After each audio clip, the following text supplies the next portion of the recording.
Au début du XVIIe siècle, Galilée, en observant le balancement d'un lustre dans la cathédrale de Pise, s'est demandé quels paramètres pouvaient influencer le rythme de ces oscillations.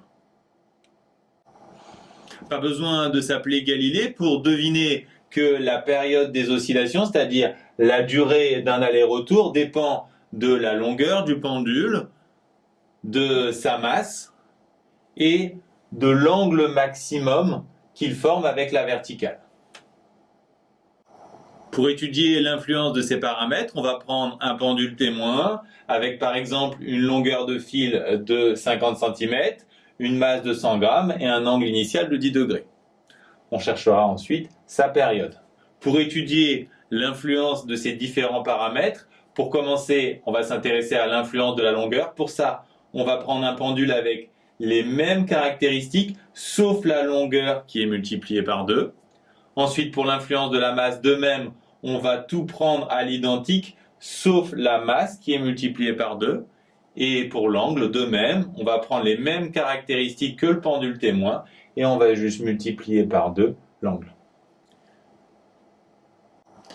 Bien sûr, pour mesurer les différentes périodes, on ne va pas mesurer une seule oscillation, on va en mesurer 10 et si on voulait être plus précis, on en mesurerait 20, 30 ou 50. On suppose que l'incertitude de la mesure est de 0,2 secondes. On effectue les différentes mesures à 1/10 de seconde près et on vous demande pour commencer de les écrire sous la forme T, la période, plus ou moins U, l'incertitude. Pour le pendule témoin, 10 oscillations, c'est 14,2 secondes, donc une seule, ça sera 1,42 secondes. Et pour l'incertitude, elle aussi va être divisée par 10. De la même façon, on obtient les périodes des autres pendules qui nous permettent de déterminer l'effet de l'angle, de la masse et de la longueur. En observant les résultats, on peut conjecturer l'influence des différents paramètres. Apparemment, si on multiplie par 2 la masse ou l'angle initial, la période ne change pas de façon significative. Donc on peut dire que ces paramètres n'influencent pas la période. L'absence d'influence de l'angle s'appelle en physique l'isochronisme.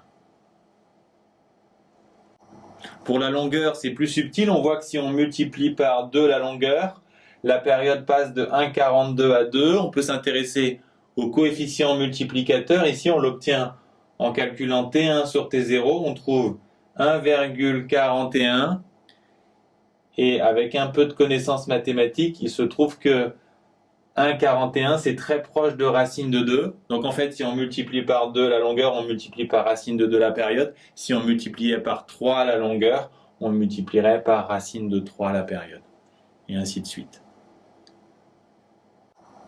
On pourrait vérifier les résultats précédents en multipliant les expériences. On peut aussi l'aborder d'un point de vue théorique grâce à la deuxième loi de Newton, à condition que les oscillations soient petites, avec des angles inférieurs à 20 degrés. On démontre alors que la période, c'est 2π racine de L sur G.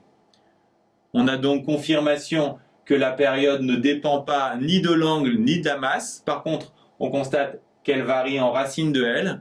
Et on peut aussi observer qu'elle est influencée par G, c'est-à-dire que si les oscillations avaient lieu sur la Lune, elles auraient un autre rythme. La démonstration de cette formule avec la deuxième loi de Newton n'est plus au programme. Par contre, on peut vous demander d'effectuer son analyse dimensionnelle. L'unité de la période, c'est des secondes. Pour cette expression, 2π est en dimension. On a donc racine de dimension de L sur dimension de G. Dimension de L, c'est des mètres. Dimension de G, si vous vous en souvenez pas, pensez à A égale G qui vient de la chute libre. Donc c'est les mêmes dimensions qu'une accélération. Des mètres par seconde moins 2. Vous simplifiez les mètres. Vous passez ensuite à l'inverse. Et vous simplifiez. On trouve bien des secondes. Donc la formule est possible d'un point de vue dimensionnel. En cas de difficulté avec cette méthode, je vous renvoie à la vidéo spécialement consacrée à ce sujet.